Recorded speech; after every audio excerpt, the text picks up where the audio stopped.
അയ്യാ വണക്കം എൻ്റെ പൊന്ന് രാഹുൽ ഈശ്വരെ, ഒന്ന് നിർത്ത്. ഇത് മാത്രമേ പറയാനുള്ളൂ എന്നാണ് നാട്ടുകാർ മൊത്തം ഇപ്പോൾ നമ്മുടെ രാഹുൽ ഈശ്വറിനോട് പറഞ്ഞുകൊണ്ടിരിക്കുന്നത്. രാഹുൽ മാങ്കൂട്ടത്തിനെ ന്യായീകരിക്കാനായിട്ട് ഇറങ്ങി പുറപ്പെട്ടിരിക്കുകയാണ് രാഹുൽ ഈശ്വർ എന്ന് പറയുന്നത്. ഈ പുള്ളിക്കാരൻ 2-3 ദിവസമായിട്ട് ചാനലിൽ വന്ന് പറയുന്ന ഒരു കാര്യം വളരെ വ്യക്തമാണ്. അത് നമ്മുടെ മാധ്യമപ്രവർത്തകരും നമ്മുടെ ജനങ്ങളെല്ലാം കേട്ടതാണ്. ഈ പുള്ളിക്കാരൻ ഇത് പറഞ്ഞു തുടങ്ങുന്നതിന് മുമ്പേ ആദ്യം പറയുന്ന സംഭവം എന്ന് പറഞ്ഞു കഴിഞ്ഞാൽ, ഞാനിപ്പോൾ പറയാൻ പോകുന്ന കാര്യങ്ങളിൽ എന്തെങ്കിലും തെറ്റുണ്ടെങ്കിൽ പിണറായി പോലീസ് എന്നെ അറസ്റ്റ് ചെയ്യണം എന്ന് പറഞ്ഞുകൊണ്ടാണ് കാര്യങ്ങളൊക്കെ ഈ പുള്ളിക്കാരൻ പറഞ്ഞു തുടങ്ങുന്നത്. ശരി, നീ എന്താണ് പറയാൻ പോകുന്നത്, പറഞ്ഞു തൊല എന്നാണ് അവിടെ മാധ്യമപ്രവർത്തകരൊക്കെ കേട്ടുകൊണ്ടിരിക്കുന്നത്. പിന്നെ മാധ്യമപ്രവർത്തകർക്ക് ഈ മസാല കഥകളൊക്കെ ഉണ്ടല്ലോ, ഈ മസാല കഥകളൊക്കെ കിട്ടുന്നത് വളരെയധികം ചാകര കിട്ടുന്നത് പോലെയാണ്. ഈ ചാകര കിട്ടുന്നത് പോലെ എന്നൊക്കെ പറഞ്ഞു കഴിഞ്ഞാൽ ഇതുപോലൊരു ഐറ്റം കൂടെ അപ്പുറത്തുണ്ടെങ്കിൽ പിന്നെ റേറ്റിംഗ് അങ്ങ് കുതിച്ചു പൊങ്ങും.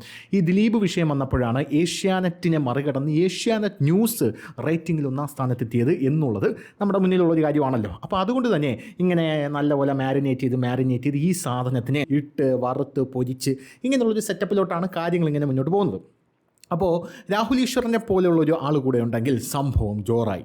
അപ്പോൾ രാഹുൽ ഈശ്വർ പറയുന്നത് എന്നെ അറസ്റ്റ് ചെയ്യണം, ഞാൻ പറഞ്ഞതിൽ എന്തെങ്കിലും തെറ്റുണ്ടെങ്കിൽ എന്നെ അറസ്റ്റ് ചെയ്യണം എന്ന് പറഞ്ഞുകൊണ്ടാണ് രാഹുൽ ഈശ്വർ തുടങ്ങുന്നത്.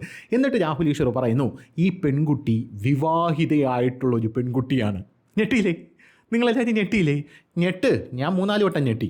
എന്തായിരുന്നാലും വിവാഹിതയായിട്ടുള്ളൊരു പെൺകുട്ടിയാണ് ഈ കുട്ടി ആ ബന്ധം മറച്ചു വച്ചാണ്, കൃത്യമായിട്ടുള്ള വാക്കുകളാണ് എല്ലാ ചാനൽ ചർച്ചകളിലും കിടപ്പുണ്ട്, ഈ ബന്ധം മറച്ചു വച്ചാണ് എന്ത് ചെയ്തത്,